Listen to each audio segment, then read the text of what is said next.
gitu. Ini buat yang beginner sama yang intermediate yang masih takut-takut. Yang masih takut-takut dan yang masih males gitu memanfaatkan bahasa Inggris. Padahal masih UMR. Padahal masih bisa di PHK sewaktu-waktu. Padahal amat tergantung bos. Nah, bahasa Inggris itu kalau cuma punya bahasa Inggris ya, nggak punya keterampilan lain, cuma pernah belajar bahasa Inggris 6 tahun di sekolahan, itu modal gede, bro, sis, modal gede. Iya, iya maksudnya semua semua orang yang mau bangkit. Ayo guys, come on. Jadi bahasa Inggris itu modal utama.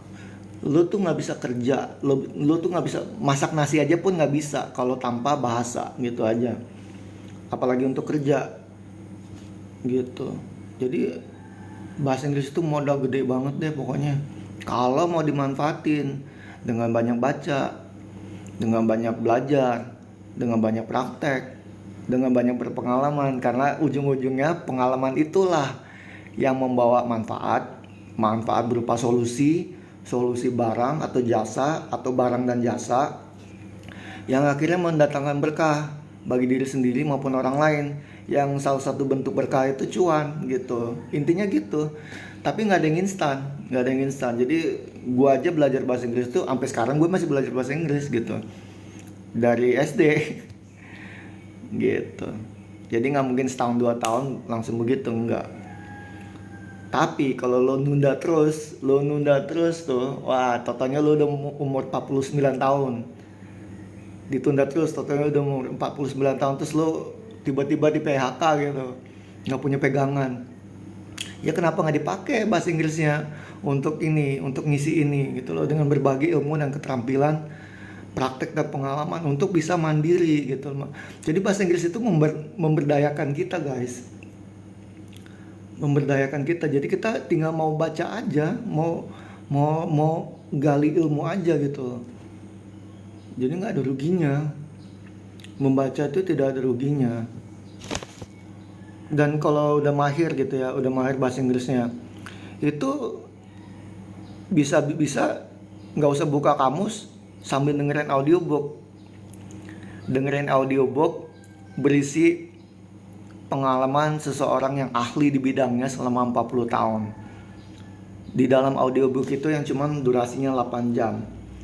8 jam itu bisa kita dengerin dalam 4 hari. 1 jam pergi ke kantor, 1 jam balik dari kantor, atau 1 jam sambil nyuci baju, terus 1 jam lagi sambil lesehan setiap hari. Bayangin dalam 4 hari lo bisa dapat 1 buku.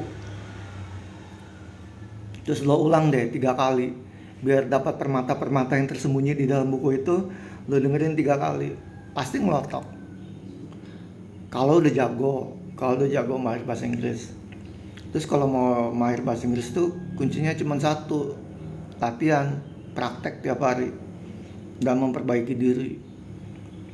Jadi misalkan gini, kalau mau mahir bahasa Inggris masih dalam level basic sama intermediate ya, masih di beginner sama intermediate, para udah belajar bahasa Inggris 6 tahun di sekolahan, grammar sama tenses, saran gue adalah ambillah buku sesuai dengan minatmu, profesimu, atau usahamu, atau pekerjaanmu, atau cita-citamu.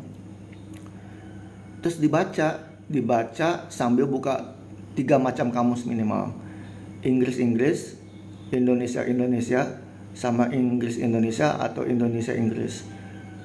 Tapi ketika buka kamus itu, tolong jangan begitu nyari kata terus pengertian pertama dari kata itu langsung dicomot, langsung dipaksain ke kalimat. Nggak bisa. Jadi kalau mau paham suatu kata itu harus sesuai konteks. Kata to aja misalkan, to ya, to itu bisa kepada, menuju, guna gitu. Jadi kalau kita ngeliat kalimat ini, to itu artinya di sini ke atau kepada atau untuk nih, atau guna nih gitu. Itu konteks kalimatnya seperti apa, konteks kalimat sebelumnya apa, di belakangnya apa, agar benar-benar dapat pengertian yang pas.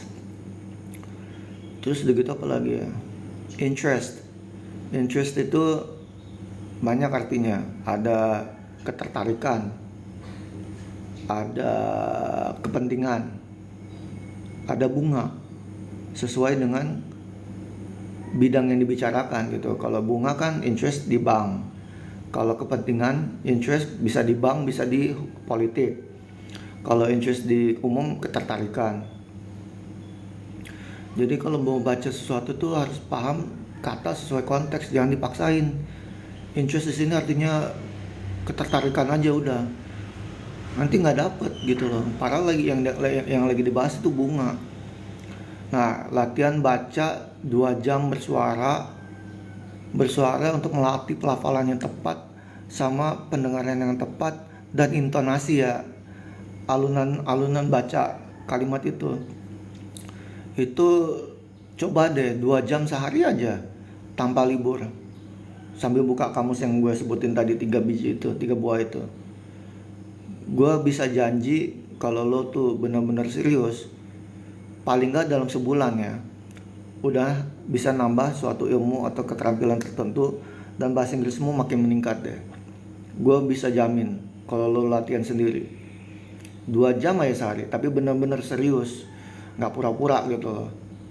Benar-benar cari apa sih ini arti ini dalam kalimat ini, benar nggak sih ini artinya ini, apa jangan-jangan arti yang ketiga atau yang arti yang kelima nih. Kalau lo udah biasa kayak gitu, lo udah biasa ngotak-ngatik kata dalam pikiran, lama-lama jago. Apalagi kalau ditambah ngobrol sama orang yang mahir ya. Ngobrol tuh sama orang yang mahir, jangan ngobrol sama orang yang jualan aksen ya. Aksen tuh nggak penting kecuali kalau kita pindah ke negara lain atau lingkungan kerja yang lain dan kita bingung ngedengerin aksennya, baru kita pelajarin aksennya dia. Bahasa Inggrisnya kayak gimana sih? Aksennya orang Australia kan bikin pusing tuh dulu buat gue. Apalagi aksen orang Irlandia misalkan bikin kita pusing. Ya udah pelajarin itu aja, tapi tidak berarti kita harus seperti itu. Karena bahasa Inggris itu udah milik dunia, guys. Udah milik dunia, jadi punya aksen yang masing-masing. Orang Batak punya bahasa Inggris aksen masing-masing. Orang Jawa punya bahasa Inggris masing-masing gitu kan. Jepang juga punya Inggris yang masing-masing. Jadi aksen tuh nggak penting kecuali dalam keadaan tertentu. Yang lebih penting tuh pelafalan. Terus apa lagi ya? Aduh, gue mau ngomong apa tadi ya, lupa gue. Yang penting tuh ya udah dipraktekin aja deh bahasa Inggrisnya. Baca buku 2 jam sehari, sembari rajin buka kamus untuk pahamin suatu arti sesuai konteks. Lama-lama ini otak kan dipakai untuk ngotak-atik arti nih.